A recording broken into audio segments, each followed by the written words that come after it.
జాతీయ గ్రామీణ ఉపాధి హామీ పథకం పేరు మార్చులపై పిన్నాయపాలెం గ్రామ ప్రజలు, పిన్నాయపాలెం గ్రామ సర్పంచి, పిన్నాయపాలెం వార్డు మెంబర్లు, పిన్నాయపాలెం ఉన్న అంతా గ్రామ కమిటీ మొత్తం గ్రామ ప్రజలందరూ చెప్పి అందరూ దాన్ని విమర్శిస్తున్నారు. ఈ విషయంపై మనతో మాట్లాడుతున్నారు పిన్నాయపాలెం గ్రామ సర్పంచి చింత భవాని మధు గారు మాట్లాడుతారు. మేడం నమస్తే అండి. మేడం, ఈ పేరు మార్పుపై మీరు ఏమంటారు? ఈ పేరు మార్పై ఉపాధి హామీ పథకం కింద టెంట్లు ఇంతకుముందు పేరు మారింది.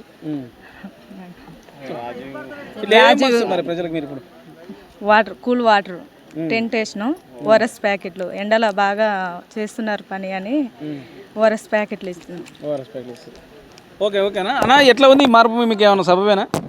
ఈ పేరు నా పేరు వెంకన్న, ఉప సర్పంచి పిన్నాయపాలెం గ్రామ ప్రజలకు నేను చెప్పదలసింది ఏంటంటే, ఈ గ్రామ పంచాయతీ నుంచి టెంట్ కానీ మంచినీళ్ళు కానీ ఓ రెడ్ ప్యాకెట్లు కానీ ఎక్కడి నుంచి ఏం రావట్లేదు. సొంతం గ్రామ పంచాయతీ నిధుల నుంచే తీయాలి. ఈ జనాలకు పుణ్యానికి పెడుతున్నారు. ఆ జనాలు వాళ్ళని పెట్టాలని అంటారు కానీ వాళ్ళ జనాలు అందరికీ తెలియదు. గ్రామ పంచాయతీ సొంత నిధులతోటే పెడుతున్నవి, జనాలందరికీ కావాలని చెప్తున్నవి తెలియదు కొంతమంది జనాలకు. దాని కొరకు ఈ ఎండలు బాగా ఉన్నందుకు పొద్దుగాల వచ్చి కొంచెం పొద్దుగాల పని చేసుకొని పొద్దుగాల పోవడానికి కొరకు వచ్చి అన్ని ఏర్పాట్లు చేస్తున్నాం. ఈ పేరు మార్పుడికి బీజేపీ నుంచి ఒక 8 మంది ఎంపీలు కానీ వాళ్ళకు నీతి నిజాయితీ ఏది లేదు. వెనకటి నుంచి ఉన్న పేరుని తీసి ఈ పేరు మార్పడం వల్ల కఠినంగా ఖండిస్తున్నాం దీన్ని. ఓకేనా, ఈ విషయంపై మనతో మాట్లాడుతున్నారు మదన్న. చెప్పండి. పిన్నాయపాలెం గ్రామ ప్రజలందరికీ నమస్కారం అన్న. ఇప్పుడు మహాత్మా గాంధీ అనే పథకం ఎప్పుడో వైఎస్ రాజశేఖర రెడ్డి ఉన్నప్పుడు వచ్చింది. ఆయన దయ వల్ల ఆయన ఇట్లా ఆంధ్రప్రదేశ్ రాష్ట్రంలో మొత్తం ఎక్కువ ఇట్లా కూలికి పోయే వాళ్ళు ఉన్నారు, వలసలు ఎక్కువ పోతున్నారు, పని కూడా సరిగ్గా దొరకట్లేదని ఆ రోజు వైఎస్ రాజశేఖర రెడ్డి గారు సలహా ఇవ్వడం వల్ల మొత్తం ఆ రోజు కాంగ్రెస్ గవర్నమెంట్ ఉన్నది. ఆ కాంగ్రెస్ మేము అప్పుడు ఎంచుకొని ఈ పని అనేది తీసుకురావడం జరిగింది. ఇది వైఎస్ రాజశేఖర రెడ్డి దయ వల్ల మన కాంగ్రెస్ ప్రభుత్వానికి చెప్పడం వల్ల ప్రభుత్వం ప్రవేశపెట్టింది. ఇది ఏం పేరు పెడితే బాగుంటుందని ఆలోచించే వరకు ఇప్పుడు మహాత్మా గాంధీ మన దేశం కోసం చాలా పోరాడినాడు. మనకు స్వతంత్రం రావడం కారణం మహాత్మా గాంధీ పేరు పెడితే బాగుంటుందని మహాత్మా గాంధీ పేరు అనేది పెట్టడం జరిగినది. కానీ ఈరోజు ఇప్పుడు బీజేపీ ప్రభుత్వం ఒక మోసపూరితం ఒక కుట్ర వల్ల మోడీ గారు ఏం చేస్తున్నారంటే, ఇప్పుడు మహాత్మా గాంధీ పేరు అనేది కాంగ్రెస్ ప్రభుత్వం పెట్టిన పథకాలు ఒకటి కూడా లేకుండా అన్నీ తీసేయడం జరుగుతున్నది. ఈ ఉపాధి పని అంటే మొత్తం కాంగ్రెస్ ప్రభుత్వానికే దాని పేరు వస్తున్నది. మనకి ఎలాంటి కూడా పేరు రావట్లేదు. ఈ పేరు తీసేసి ఇంకో పేరు పెడదామని ఒక కుట్రపూరితంగా ఇక్కడ ఉన్న తెలంగాణ 8 మంది ఎంపీలు దాన్ని పోయి అక్కడ చేయడం వల్ల మిగతా రాష్ట్ర వాళ్ళందరూ కలిసి కుట్రపూరితం వల్ల ఇది చేస్తున్నారు తప్ప ఇంకోటి ఏం లేదు.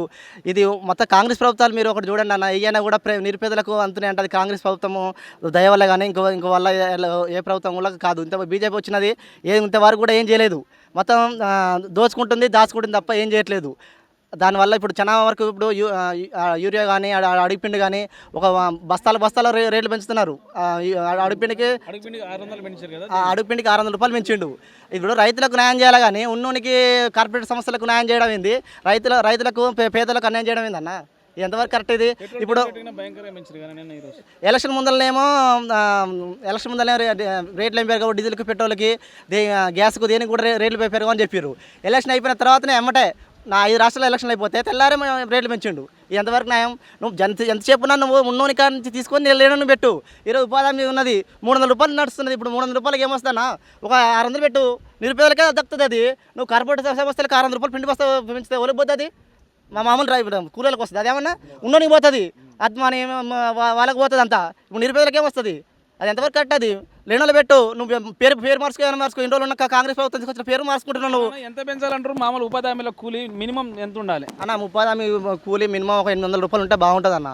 ఎందుకంటే ఇప్పుడు వాళ్ళు దేనికైనా అనుసంధానం చేసుకునే అన్న 800 రూపాయలు ఉంటేనే వాళ్ళకు దేనికైనా కూడా గిట్టుబాటు ఉంటుంది. వాళ్ళు ఇంకా వలస పోకుండా ఇక్కడ ఉన్న ఏ ఊర్లో ఆ ఊర్లో చేసుకుంటా ఉంటుంది. చాలా ఊర్లో అయితే ఇప్పుడు మున్సిపాలిటీలో కలుపుకుంటా వాళ్ళకు ఇప్పుడు ఉన్నారు, పిల్లల మరి ఉన్నది, వాళ్ళు నిరుపేదలు చాలా మంది ఉన్నారు. ఆ మున్సిపాలిటీలో కలుపుకుంటా వాళ్ళకు జీవనోపాధి లేకుండా చేస్తున్నారు. ఉంటా ఉంటే కూడా మరి మా ఊరు కూడా ఉంటుందో పోతా తెలియదు. దగ్గర పట్ల ఉన్నది ఒక 800 రూపాయలు చేస్తే దాన్ని వ్యవసాయకు అనుసరణ చేస్తే బాగుంటుంది అన్న. ఇప్పుడు ఉన్నోనికి లాభం చేసే కన్నా నిరుపేదలకు లాభం చేస్తేనే బాగుంటుంది. అంటే ఇప్పుడు మనకు మామూలుగా మన సూర్యాపేట నుంచి ఉన్న కాంగ్రెస్ అధిష్టానం అనేది మీకు ఏ విధంగా సహకరిస్తుంది మీ గ్రామ పంచాయతీకి? మా పిన్నాయపాలెం గ్రామ పంచాయతీకి సర్వోత్తర్ రెడ్డి గారు మొన్న 20 లక్షల సిసి వర్క్ పెట్టించినాడు. చాలా సర్వత్ రెడ్డి గారు యంగ్ డైనమేటిక్, దామోదర్ రెడ్డి గారి స్వర్గీయులు ఆయన అయినారు. ఆయన లేని లోటును ఒక యంగ్ డైనమేటిక్ లీడరు చాలా అద్భుతంగా ఫాలోయింగ్ చేస్తున్నాడు. చాలా మాస్ ఫాలోయింగ్ ఉన్నది. చాలా ఉత్సాహంగా పనిచేస్తున్నాడు. ఎక్కడికైనా పోతున్నాడు. ప్రతి ఒక్క మీటింగ్లకు, అన్నిటికి ఫంక్షన్లకు అన్నిటికీ అటెండ్ అవుతున్నాడు. ఇలాంటి నాయకులను ఎక్కడ చూడలే.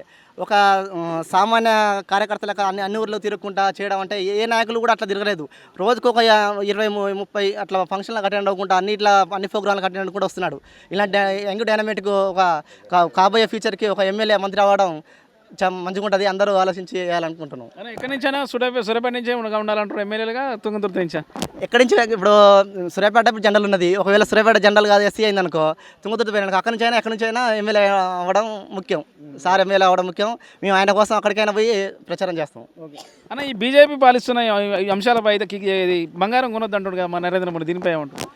బంగారం కూడా అంటానా? ఇప్పుడు ఆడోళ్ళు పొద్దున్న లేస్తే ఆడోళ్ళు బంగారం కొనలేంది ఊకోలేరు. ఇప్పుడు ఎక్కడో రేటు బాగా బీభత్సంగా పెంచుతున్నాడు అన్న. అది ఎక్కడో గల్పుల ఇతర దేశాలల్లో అది యుద్ధం జరుగుతున్నది. ఇప్పుడు మన దగ్గర చాలా బంగారం ఉన్నది. ఆ యుద్ధం జరుగుతున్నప్పుడు మన పాత రేట్నే ఉంచి మన దగ్గర ఉన్న బంగారాన్ని అయిపోయినాక తర్వాత ఈలోపు అక్కడ యుద్ధం అయిపోతుంది. మళ్ళీ తర్వాత దిమో చేసుకుంటే అయిపోతుంది. నువ్వు అక్కడ యుద్ధం జరుగుతుందని మొత్తం పెంచితే వీళ్ళు సామాన్యులు కూడా